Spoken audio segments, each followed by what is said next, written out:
363장 함께 찬양드리겠습니다.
함께 기도하겠습니다.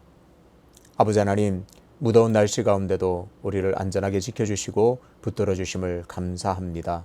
무더운 날씨지만 또 언제 집중호우가 또 일어날지 모르는 상황 속에서 우리의 모든 건강을, 우리의 모든 안전을 하나님께서 지켜 인도하여 주옵소서. 아버지 하나님, 요즘 연일 뉴스를 보면 붕괴라는 단어를 자주 접하게 됩니다.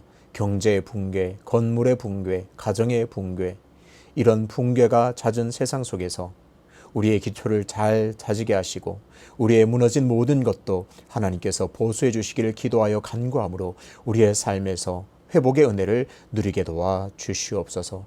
아버지 하나님, 우리의 신앙도 기초를 다시 점검함으로, 다시 기초를 보수함으로 하나님께 합당한 믿음이 되게 하시고 하나님께서 기뻐하시는 신앙으로 나아갈 수 있도록 은혜의 은혜를 더하여 주옵소서. 그러기 위해서 늘 생명의 말씀을 붙드오니 생명의 말씀이 우리 속에 역사하여서 하나님을 기쁘시게 하는 삶을 충실히 걸어갈 수 있도록 인도하여 주옵소서. 아버지 하나님, 담임 목사님의 건강을 지켜 주시옵소서. 속히 회복되게 도와주시고 날마다 영육간의 강건함을 허락하여 주셔서 건강하게 속히 회복될 수 있는 은혜를 허락하여 주옵소서.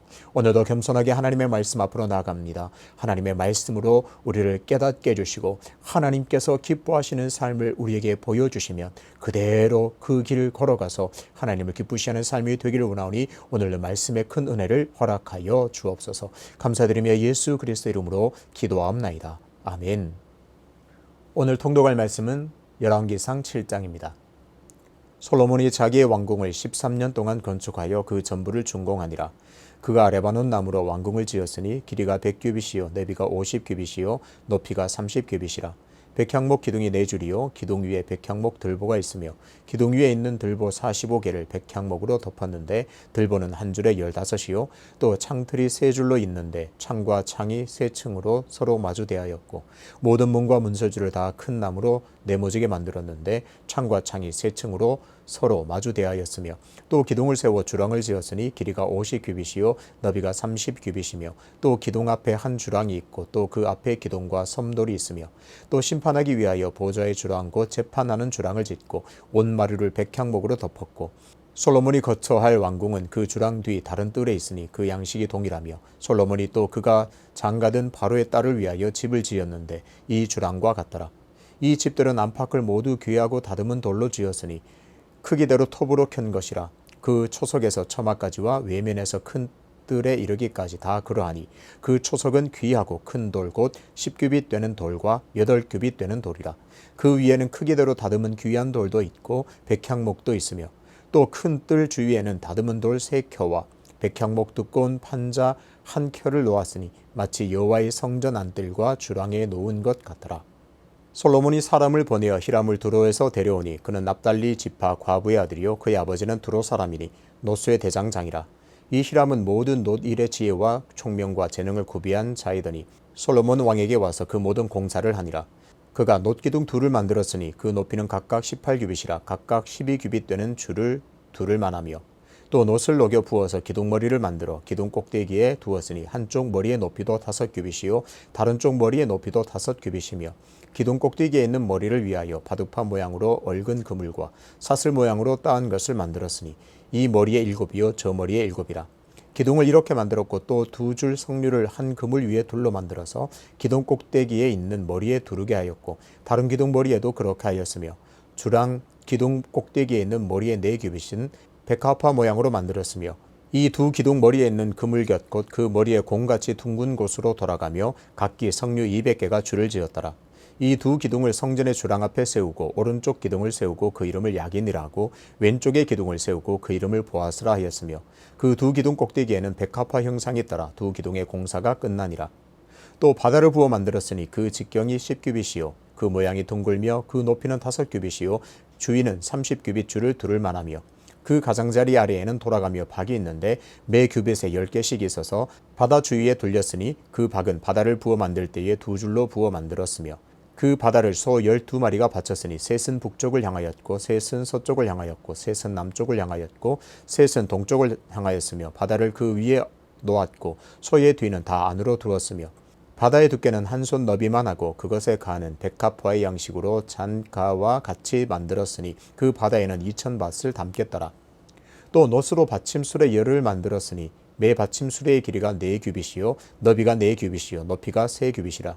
그 받침술의 구조는 이러하니 사면 옆 가장자리 가운데에는 판이 있고 가장자리 가운데 판에는 사자와 소와 그룹들이 있고 또 가장자리 위에는 놓는 자리가 있고 사자와 소 아래에는 화환 모양이 있으며 그 받침술에 각각 4 놋바퀴와 놋축이 있고 받침술의 4 발밑에는 어깨 같은 것이 있으며 그 어깨 같은 것은 물두멍 아래쪽에 부어 만들었고 화환은 각각 그 옆에 있으며 그 받침술의 위로 들이켜 높이가 1규빗 되게 내민 것이 있고 그 면은 직경 1규빗 반 되게 반원형으로 우묵하며 그 나머지 면에는 아로색인 것이 있으며 그 내민 판들은 네모지고 둥글지 아니하며 4바퀴는 옆판 밑에 있고 바퀴축은 받침수리에 연결되었는데 바퀴의 높이는 각각 1규빗 반이며 그 바퀴의 구조는 병거 바퀴와 구조 같은데 그 축과 태와 살과 통이 다 부어 만든 것이며 받침술의 4 모퉁이에 어깨 같은 것 4이 있는데 그 어깨는 받침수레와 연결되었고 받침수레 위에 둥근 테두리가 있는데 높이가 반규빗이요 또 받침수레 위에 버팀대와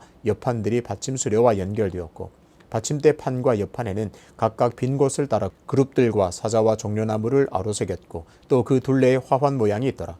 이와 같이 받침술에 10개를 만들었는데 그 부어 만든 법과 크기와 양식을 다 동일하게 만들었더라. 또 물두멍 10개를 놋으로 만들었는데 물두멍마다 각각 40밧을 담게 하였으며 매 물두멍의 직경은 4규빗이라. 10받침술에 위에 각각 물두멍이 하나씩 있더라. 그 받침술의 5은 성전 오른쪽에 두었고 5은 성전 왼쪽에 두었고 성전 오른쪽 동남쪽에는 그 바다를 두었더라. 히람이 또 물두멍과 부삽과 대접들을 만들었더라. 이와 같이 히람이 솔몬 왕을 위하여 여호와의 전에 모든 일을 마쳤으니 곧 기둥 둘과 그 기둥 꼭대기에 공 같은 머리 둘과 또 기둥 꼭대기에 공 같은 머리를 가리는 그물 둘과 또 그 그물들을 위하여 만든 바 매 그물에 2줄씩으로 기둥 위에 공 같은 2머리를 가리게 한 석류 400개와 또 10개의 받침수레와 받침수레 위에 10개의 물두멍과 한 바다와 그 바다 아래에 소 12마리와 솥과 부삽과 대접들이라. 히람이 솔로몬 왕을 위하여 여호와의 성전의 이 모든 그릇을 빛난 놋으로 만드니라. 왕이 요단 평지에서 숫꽃과 사르단 사이에 차진 흙에 그것들을 부어내었더라. 기구가 심히 많으므로 솔로몬이 다 달아보지 아니하고 두었으니 그 논무게를 능히 측량할 수 없었더라. 솔로몬이 또 여호와의 성전의 모든 기구를 만들었으니 곧 금단과 진설병의 금상과 내소 앞에 좌우로 5씩 둘 정금 금단되며 또 금꽃과 등잔과 불집게며 또 정금 대접과 불집게와 주발과 숟가락과 불을 옮기는 그릇이며 또 내소 곧 지성소문의 금돌적이와 성전 곧 외소문의 금돌적이더라. 솔로몬 왕이 여호와의 성전을 위하여 만드는 모든 일을 마친지라. 이에 솔로몬이 그의 아버지 다윗이 드린 물건 곧 은과 금과 기구들을 가져다가 여호와의 성전 곳간에 두었더라. 아멘. 솔로몬이 만든 작은 구멍이라는 제목으로 말씀을 전하겠습니다. 요즘 뉴스를 보면 아파트에 철거를 넣지 않고 지은 그 부실 공사를 고발하는 내용이 참 많습니다. 사람이 숨쉬고 살아가는 그 아파트는 그야말로 도면대로 정말 좋은 자재, 제대로 된 자재를 사용해서 건축해야 합니다. 그렇지 않으면 건물이 붕괴되고 맙니다. 도면대로 또 제대로 된 그 자재를 사용한다 해도 건물 한 곳이 취약하면 건물은 언제든지 무너질 수 있습니다. 큰 댐도 작은 구멍 하나로 붕괴될 수 있습니다. 오늘 본문은 솔로몬이 성전을 건축한 내용이 이어지고 있습니다.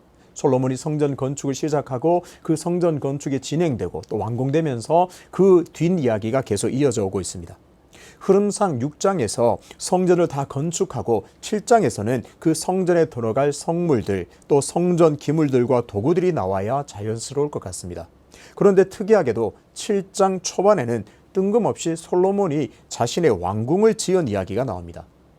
솔로몬 왕궁은 건축 기간이 13년입니다. 그에 반해 성전 건축 기간은 7년입니다. 성전 건축이 7년 만에 이루어졌고 솔로몬 왕궁이 13년 만에 이루어졌다면 성전 건축이 다 끝난 다음에 이제 솔로몬 왕궁도 완공되었더라. 솔로몬의 왕궁도 완공되었더라 하면서 한참 후에나 나와야 자연스럽습니다. 그렇다면 여기서 질문이 생깁니다. 성경의 저자는 왜 굳이 솔로몬의 궁전의 이야기를 성전 건축을 설명하는 중간에 넣었을까? 성전 건축을 하고 성전 기물을 다 설명하고 헌당식도 다 마친 후에 이제 또 다른 내용으로 솔로몬 왕궁을 이야기해야 자연스러운데 왜 굳이 성경의 저자는 성전 건축을 한참 설명하는 도중에 시간상 흐름도 맞지 않는 그 이야기를 이 중간에 넣었을까요? 시간의 흐름을 바꾸면서까지 왜 솔로몬의 궁전 내용을 중간에 넣은 것일까요? 솔로몬의 마음, 솔로몬의 중심이 하나님보다 다른 곳에 하나님보다 자기 자신에게로 향해 있음을 지적하려는 의도가 보입니다. 솔로몬의 궁전은 공사 기간만 13년입니다. 규모도 성전의 4배가 넘습니다. 그런데 이런 이유만으로 성전 건축보다 궁의 건축 기간이 길고 또 크기도 4배에 달았다고 해서 솔로몬의 마음이 하나님을 향하지 않고 교만해져서 자기 자신의 영광을 추구했다고 단정할 수는 없습니다. 왕궁은 그야말로 국정을 운영하기 위해서 많은 시설과 공간이 필요하기 때문에 그렇습니다. 그런데 의심 가는 것이 한 것이 더 있습니다. 어떤 의심이요? 솔로몬이 하나님을 경외하고 하나님을 마음에 두기보다 자기 자신과 다른 것에 마음을 두었다고 의심할 만한 그런 곳이 한 군데 더 있습니다. 바로 오늘 본문 8절입니다. 솔로몬이 거처할 왕궁은 그 주랑 뒤 다른 뜰에 있으니 그 양식이 동일하며 솔로몬이 또 그가 장가든 바로의 딸을 위하여 집을 지었는데 이 주랑과 같더라. 솔로몬이 또 그가 장가든 바로의 딸을 위하여 집을 지었는데 라고 성경은 기록되어 있습니다. 솔로몬의 왕비를 설명합니다. 그런데 누구인가요? 바로 바로의 딸입니다. 애굽의 여자를 아내로 맞았습니다. 지금 이스라엘은 어떤 시기입니까? 다윗은 죽고 그를 이어 새로운 왕 솔로몬이 새로운 정권을 시작합니다. 솔로몬 왕이 그의 정권을 시작하는 그의 시대를 여는 첫 부분이라고 할 수 있습니다. 솔로몬이 여호와를 위하여 성전을 건축하는 것으로 출발한 것은 참 좋습니다. 이스라엘 백성의 정체성답게 그 중심에 하나님을 모시는 성전을 건축하는 것은 아주 좋은 일로 보입니다. 하지만 그 출발점에 이방 여인, 더군다나 애굽의 여인을 왕비로 맞았습니다. 이스라엘에게 애굽은 어떤 나라입니까? 아니, 하나님에게 애굽은 어떤 나라입니까? 출애굽 이후에 하나님께서는 지속적으로 애굽으로 내려가지 말라 그렇게 엄히 명령하십니다. 애굽을 그리워하지도 말고 애굽으로 내려가지도 말고 애굽을 쳐다보지도 마라. 그것들을 의지하지 말라. 계속적으로 엄히 명령하십니다. 신명기 17장에도 왕이 해야 할 일과 왕이 금해야 하는 일이 나옵니다. 그 중에서 병마를 많이 두지 말 것을 명령하셨습니다. 병마를 많이 두면 그것을 의지하고 하나님을 의지하지 않기 때문에 병마를 많이 두지 말고 너는 여호와의 성민답게 나를 의지하고 하나님을 기억하라. 하나님을 의지하라는 명령으로 병마를 많이 두지 말라고 명령하셨습니다. 그러면서 구체적으로 병마를 많이 얻기 위해서 애굽으로 내려가지 말라고 말씀하셨습니다. 신명기 17장 16절입니다. 그는 병마를 많이 두지 말 것이요 병마를 많이 얻으려고 그 백성을 애굽으로 돌아가게 하지 말 것이니 이는 여호와께서 너희에게 이르시기를 너희가 이후로는 그 길로 다시 돌아가지 말 것이라 하셨음이며, 애굽으로 내려가지 말고 애굽으로 그 길을 돌리지 말고 애굽으로 다시 내려가서는 안 된다고 엄히 명령하십니다. 하나님께서는 이스라엘 백성을 애굽에서 건져내신 후에 다시 애굽을 그리워하지도 말고 그곳으로 내려가지 말라고 계속적으로 강조하셨습니다. 그런데 솔로몬은 지금 하나님의 명령을 거역하고 있습니다. 애굽으로 내려가지 말라, 애굽을 의지하지 말라고 하나님이 계속 강조하셨는데 솔로몬은 그 애굽의 바로의 딸과 결혼을 했습니다. 그리고 그 애굽의 왕비를 위해서 지금 집을 지어주고 있습니다. 솔로몬의 거역은 여기서 끝나지 않습니다. 솔로몬은 후궁과 첩을 많이 두었는데 그 중에는 이방 여인이 너무 많습니다. 하나님께서는 약속의 땅 가나안을 주시면서 그 땅 백성과 통혼하지 말 것을 엄히 명령하셨습니다. 너의 아들을 그들의 딸에게 주지 말며 나의 딸을 그들의 아들에게 주지 말라 엄히 명령하셨죠. 그들과 통혼하게 되면 하나님을 향한 순수한 신앙이 무너질 것을 염려하셨기 때문에 그렇습니다. 아니, 물보듯 뻔하기 때문에 그렇습니다. 그들과 결혼하면 그들이 믿는 우상을 이들에게 지속적으로 요구하고 섬기게 하면서 하나님을 향한 순수한 신앙을 잃어버리기 때문에 그것이 불보듯 뻔하기 때문에 하나님은 통혼을 금지하셨습니다. 그런데 솔로몬은 이런 하나님의 명령을 기억하지도 않고 따르지도 않습니다. 열왕기상 11장 1절을 보겠습니다. 솔로몬 왕이 바로의 딸 외에 이방의 많은 여인을 사랑하였으니 곧 모압과 암몬과 에돔과 시돈과 헷 여인이라. 여기서도 솔로몬이 애굽의 바로의 딸과 결혼한 것을 지적하고 있습니다. 그 외에도 어떤가요? 모압, 암몬, 에돔과 시돈, 헷 여인과 혼인을 했다고 합니다. 수많은 이방 여인들과 결혼 관계를 맺었다. 그들과 결혼을 했다. 성경은 지적하고 있습니다. 이 부분을 히브리어로 보면 이방의 많은 여인에서 이방에라고 해당하는 단어는 노크리입니다. 노크리는 외국에 차이가 있는 낯선이라는 뜻입니다.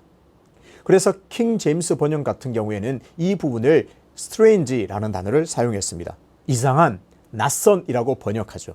그렇습니다. 솔로몬은 하나님의 명령을 어기고 아주 이상한 여인, 아주 낯선 여인과 결혼을 하였습니다.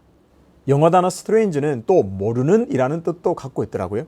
그러니까 어떤가요? 솔로몬은 지금 하나님을 모르는 아주 이상한 여인과 결혼을 했습니다. 하나님의 명령을 기억하지도 않고 하나님의 명령을 거역하면서 이상한 여자와 하나님을 모르는 여인과 결혼했다는 말입니다. 하나님 경유하기를 본을 보여야 할 이 왕이 아주 적극적으로 하나님의 말씀을 업신여기고 적극적으로 하나님의 말씀을 어기고 있는 모습입니다. 솔로몬의 뒤를 이어 남유다의 첫 번째 왕이 된 사람은 그의 아들 르호보암입니다. 그러면 르호보암은 누구의 소생일까요? 르호보암의 어머니는 어떤 여인일까요? 바로 암몬 사람입니다. 열왕기상 14장 21절에 의하면 르호보암의 어머니는 나아마인데 바로 암몬 사람입니다. 어떤가요? 솔로몬은 애굽 여인을 아내로 맞았습니다. 또 그의 아들 르호보암의 어머니도 암몬 사람입니다. 어떤가요? 지금 솔로몬 주변에는 이방 여인들로 가득 차 있다는 것을 볼 수 있습니다. 그렇다면 솔로몬은 왜 이렇게 하나님의 엄하고 분명한 말씀을 어기면서까지 이방 여인들과 결혼을 했을까요? 흔히 말하는 정략 결혼을 통해서 이스라엘을 강하게 만들고 자신의 왕국을 번성하게 만들기 위해서 이런 방법을 택했습니다. 결과는 어떻습니까? 결과는 이런 목적으로 했다면 이런 것을 의도했다면 그는 성공했다고 볼 수 있습니다. 솔로몬 시대는 매우 부강했습니다. 영토도 많이 확장되었습니다. 하지만 이런 외적인 성공이 다 좋다고 말할 수는 없습니다. 솔로몬은 신명기 17장에서 명령하는 왕이 지켜야 할 명령을 거의 다 어겼습니다. 은금을 많이 쌓아두었습니다. 병마도 많이 두었습니다. 결정적으로 아내를 많이 두었습니다. 그것도 이방 여인을 많이 두었습니다.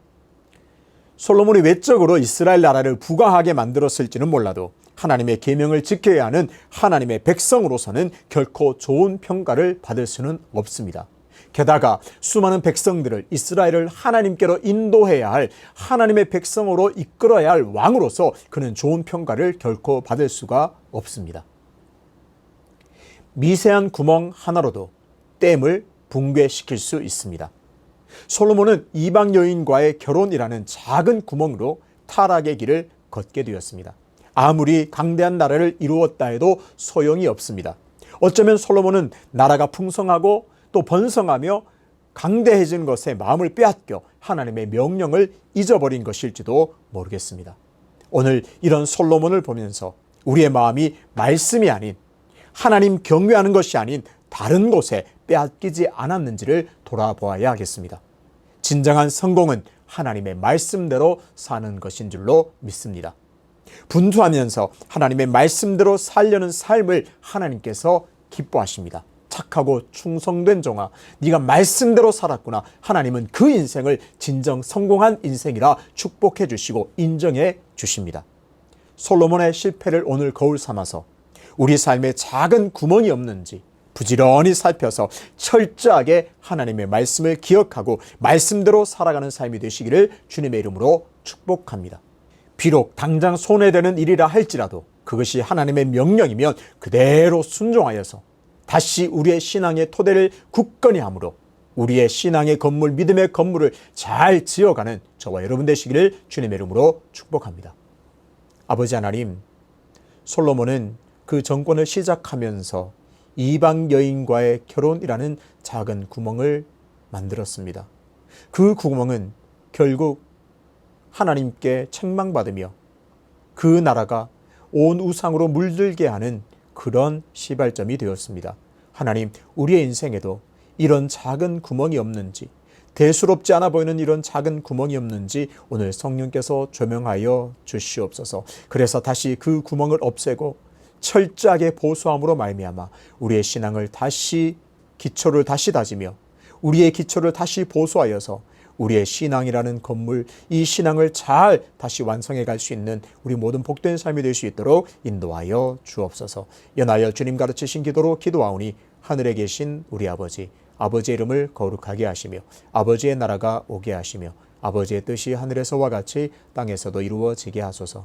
오늘 우리에게 일용할 양식을 주시고 우리가 우리에게 잘못한 사람을 용서하여 준 것 같이 우리 죄를 용서하여 주시고 우리를 시험에 빠지지 않게 하시고 악에서 구하소서. 나라와 권능과 영광이 영원히 아버지의 것입니다. 아멘.